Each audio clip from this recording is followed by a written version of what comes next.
William RUTO, welcome to Hard Talk. Thank you, Stephen. I want to talk politics and I want to talk justice with you. Let's start, if we may, with justice. You are scheduled to face trial at the International Criminal Court in The Hague in April of 2013. Do you intend to present yourself before the court? I have presented myself before. I have taken myself there even before I was requested. And I intend to present myself at any other time in the future. So if, as is currently planned, there is a trial and you are put on trial in April 2013, you will be there? I thought I said that. I will be there. I just think everybody in this country and across the world wants to know, because there is an enormous scrutiny on this case. You know that people around the world are watching. It's another test case for international justice. And of course, it comes at a time when you are running for the presidency of Kenya. The election is due to be held in March 2013. But with all of that in mind, you are still absolutely committed to going to the ICC in April, 1 month after the presidential election. Yes, I am.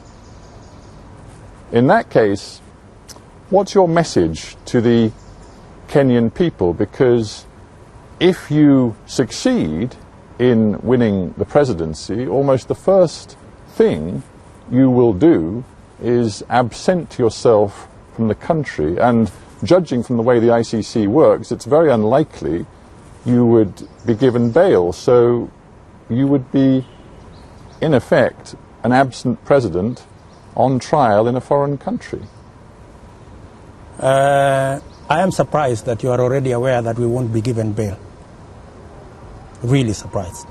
I'm not saying you won't be, but the way the ICC has worked in the past, usually defendants are not granted bail once the trial has begun.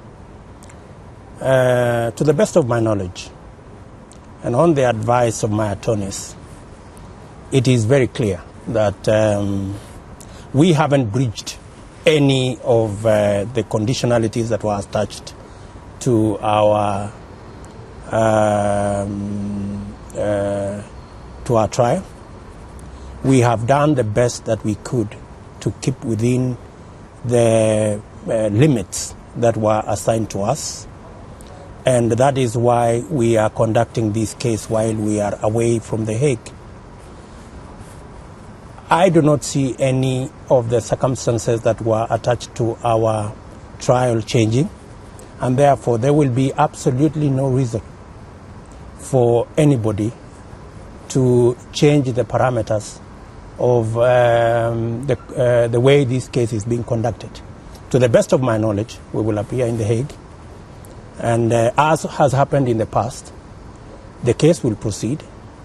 We will be required once in a while to be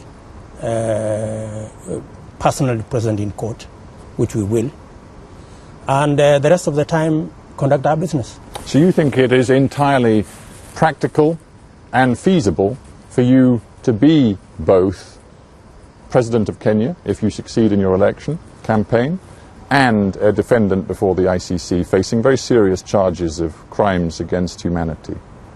Take into account that both the ICC process and the Constitution of Kenya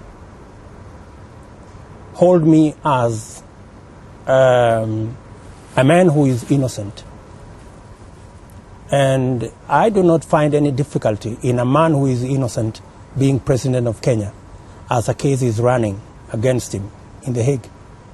Do you think the Kenyan people will want a leader who, as I've been looking at the documents before the ICC now, a leader who, in your case, faces charges of being a co-conspirator in crimes against humanity, that it is alleged to have been a key planner of a campaign of violence in your home territory of the Rift Valley, who is said and alleged to have supervised the purchase and distribution of weapons, given instructions on homes to be targeted and people to be displaced or even killed. Is that the sort of man facing those sorts of charges that should be seeking the highest office in Kenya?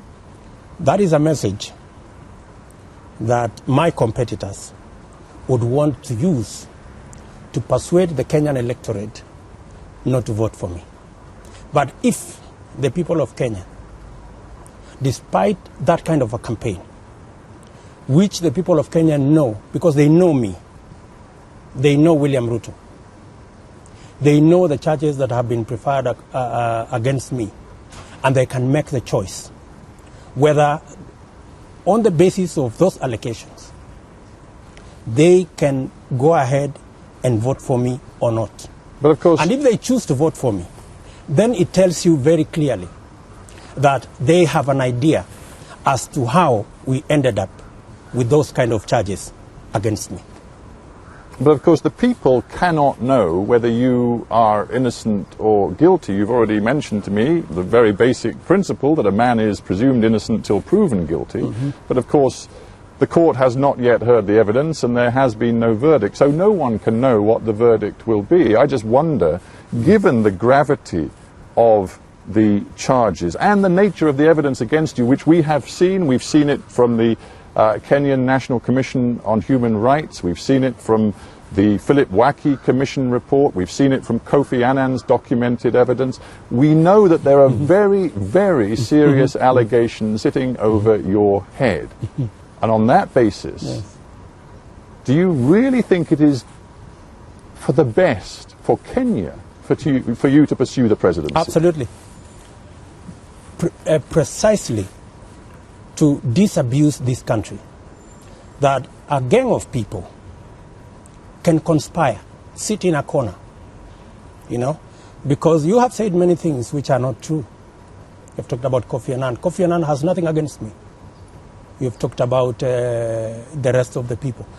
Those reports forgive me. What I did was cite evidence, and I've got paper copies here of the Kenyan High Commission on Human Rights report, yeah, which names you and names very specific allegations, accuses you of a key role in the killing of hundreds and the displacement of thousands of people in your home territory. Do you know that there are 2 Kenya human rights reports by the same commission saying different things? Are you aware? I'm aware that you have challenged the allegations that have been put before you. Of course I'm aware of that. But I'm also aware that scores of witnesses have been interviewed, and the evidence against you is not based on just 1 or 2 voices, but is based on a whole number of different testimonies. Are you also aware that all those witnesses, especially the key witnesses, have also confessed that they themselves are actually criminals in their own testimony? Are you also aware of that? I'll tell you what I am aware of. Would you want to believe a person who is saying, I am a criminal, right? But I am accusing William Ruto of this and this and this. Where will you draw the line? I know that you have challenged the credibility and veracity of the witnesses who are key to the case against you. But I also know that there are very serious allegations that supporters of yours in the Kalenjin community have intimidated witnesses, have tried to discredit witnesses, and according to a report, an investigation by the Christian Science Monitor newspaper, have conspired, and this is a quote from the minutes of a meeting of the so-called Friends of Honourable William Ruto, have actually committed themselves, and these are the direct quotes, to move against witnesses. I don't think, Stephen, you are doing any justice to this interview. Why is that? If you want to go that direction, you should have alerted me so that I can also bring quotes on what to counter what you're saying. But you haven't heard my quote yet. Let me just give you the quote, and then you can respond to it. You want us to conduct the case in The Hague in this interview. This is not about the case in The Hague. It's about how your own friends and supporters have responded to the fact that you now face serious charges. I have no friends called Friends of William Ruto. They don't exist. It is a fabrication of your source.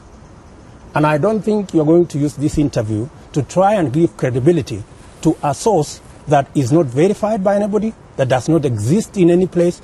I am William Ruto. Well, I do not have friends. These leaked minutes are quite clear. It says those witnesses prepared to testify against Ruto should be presented with limited options. They either be offered a handsome cash incentive to drop their case or more punitive measures, including assassination. That is garbage. That is garbage, in short. To be quite clear about it then... Direct from the sewer. To be quite clear about it then, this organization, the so-called Friends of Honourable William Ruto, you say never existed. Is a figment of an evil, fertile imagination. As you sit before me now, Yeah. the idea, and it is again, it comes with detail and it comes with dates and it comes with times and places, the idea that you incited your people to acts of violence against the supposed enemy in your midst is something that you flat out categorically deny. Let me tell you, in fact, some of those dates, first let me tell you, whatever is being said about planning, about executing, about buying of guns, that's all fallacy. Absolute fallacy. It did not happen. Including facts that are so obvious that even on dates when I was allegedly supposed to be distributing guns in my house, there is documentary evidence as to where I was. Miles of kilometers from my house, in a public place, captured by the Kenyan free media. What further evidence would you need? It's not just you who faces trial at the ICC. There are 3 other senior Kenyan figures, but one other key figure, Uhuru Kenyatta, who, like you, is running for the presidency. Yep. Do you think that it is likely, before the March election and before the ICC trial, that you and Uhuru Kenyatta will come to some sort of understanding or political deal, that only one of you will go forward to actually fight this presidential election? Why would we do that? There are Kenyans who believe you would do it because you will reach an understanding that should one of you become president, the other will take a very senior position, perhaps as vice president. And the understanding will be that both of you will operate on the understanding that you will use the immunity powers that come with the presidency to ensure that this ICC trial never happens. We have absolutely no intention with interfering with the ICC process. Absolutely none. Our quest, or let me speak about myself, my quest for the presidency of this Kenya has nothing to do with the ICC process. I was a candidate at the nomination stage in ODM in 2007. Uhuru Kenyatta was a candidate in 2002. There was no ICC. There was no ICC when we were candidates. I was a candidate for the ODM nominations in 2007. And therefore, our running this time round should have, nobody should ever think that we are trying to run for president merely because we are suspects, right? We are running because we believe we are leaders and we have a contribution to make to this country at that high level. You are known in Kenya as a very successful businessman. I think it is fair to say that you've never allowed your political career to stand in the way of making money. Would you say that's fair? I think that's a very wrong statement. First, despite my humble background, I have worked hard. I work very hard. And everybody appreciates in this country that William Ruto works very hard. I suppose what I'm getting at is whether politics in this country actually makes it easier to make money. You know, in many countries, politicians are genuinely full-time politicians, and when they go into public life, when they seek election, they, at the very least, put their business interests into blind trusts or have other people run them and leave business altogether. And for your information, I don't do any business. You don't do any business at all? Whatever business interests I have, they are done by people who run those businesses on a professional basis, and that's it. Now, you have faced serious allegations of corruption. You've fought them and you've won court cases and you've had your name cleared. But as we've discussed, and I think you've agreed, Kenya needs politicians who are, frankly, seem to be squeaky clean. Do you fit that bill? I do. Because if you are accused of something, Stephen, yeah, you're taken to court. Because accusation is an allegation, right? And you're cleared by the court. Are you guilty? Are you innocent? I mean, if you're cleared by the court, are you innocent or are you guilty? I mean, let's just put it that way. Why do you think it just seems strange that the allegations seem to be sort of attracted to you, whether it's the Kenya pipeline scandal, whether it was the maize scandal when you were in agriculture? You seem to attract these legal difficulties, if I can put it that way. Why do you think that is? You see, when you come from a background like mine, and you work hard, and people cannot just place, William Ruto, son of who, right? How can he come this far? There must be some shortcuts he's done. Therefore, we have to check. There is a real discussion in this country at this very minute as to whether the candidates running for president should be allowed to spend as freely as they want in the campaign. There's been talk in Parliament of curbing campaign spending, of introducing new campaign finance regulation. Do you support that? I support that. I believe that Kenyans should be able to make choices on the basis of what the candidates stand for, not on the basis of how much money they roll out. But you, I know, are raising an awful lot of money. I mean, you've had your 100,000 shilling a plate dinners. I think some of them have raised many, many millions of shillings. You and Uhuru Kenyatta, frankly, are seen as perhaps the best endowed financially of the presidential candidates. You might dispute that. But how much are you prepared to spend to win this election? I am prepared to spend the money enough to take me to the rallies, to explain my view, my position, what policy programs I have for this country. That is the much I need to be able to be elected president of Kenya. And that's the much I need to spend to be able to explain myself to as many Kenyans as I can, time allowing. How much, though? How much do you think it will take? You must have thought about this. You're a canny businessman. Resources allowing. And you've talked about us raising 41 million. Yeah, 41 million shillings, which is a lot of money. But, I mean, in terms of politics and how much you need to spend, even to print election material alone, that money isn't enough, right?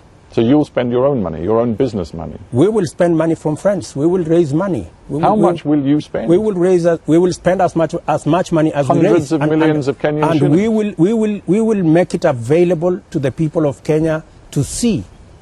When we carried out our fundraising, we didn't do it undercover. We brought it to the public domain. And you've always, if I may say so, you've always talked about transparency. And you, maybe more than Uhuru Kenyatta, has said, yes, I'm a wealthy man, but I'm prepared to account for every single penny that I have made.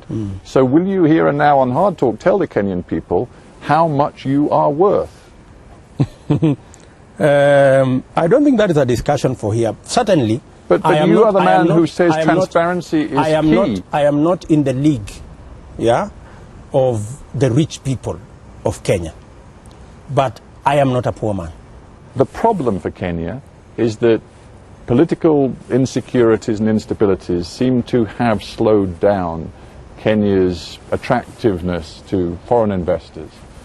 How do you persuade the world that Kenya is not facing a new period of instability as this election campaign unfolds? You have put it correctly. The single critical issue that we must address, and that is going to determine this election, is how to grow the economy. Who has what it takes to grow the economy of Kenya, right? Our neighbors in Ethiopia are growing their economy at 12%. Across in Ghana, they are growing their economy at 13%. Our economy is growing between 4.5%. There is no reason why the Kenyan economy cannot grow by double digits, right? And there are clear, specific growth areas that if you have a government, and specifically a leader, who has been judged before. I have a track record as William Ruto. In every ministry that I have run in this country, I ran the Ministry of Agriculture when it was nowhere. It was rated #1 when I was Minister for Agriculture. I went to the Ministry of Higher Education. I did the same. This country requires a leader who is a performer, who knows where the trouble is and goes for it and unravels it. And you think, just to finish and to go back to the beginning, you think you can deliver that message and you can persuade the outside world that you know how to deliver that economic growth for Kenya at the same time as appearing before an international tribunal charged with serious crimes against humanity. You see no contradiction there whatsoever. I see no contradiction at all, because this is a job I have to do for Kenya. As for the allegations, they are allegations, right? And the people of Kenya are the jury. If the people of Kenya decide, we have seen the allegations against William Ruto. We know William Ruto. He has what it takes to move this country they are not to where the jury. We want. The jury sits in The Hague, and the jury, if it so chooses, and based upon the evidence, can find you guilty, in which case you will be a president who is in a jail in a foreign country. The jury are the Kenyan people. But I'm talking... We are talking about an election here. We are not conducting the case in this election. This election is not about conducting the case in The Hague. This election is about electing a president for Kenya who will take Kenya to greater prosperity. And that's what Kenyans want. And there we must leave it. But William Ruto, thank you very much. Thank you very much, Stephen. For being on Hard Talk. Thank you. Thank you very much indeed, William. Thank you.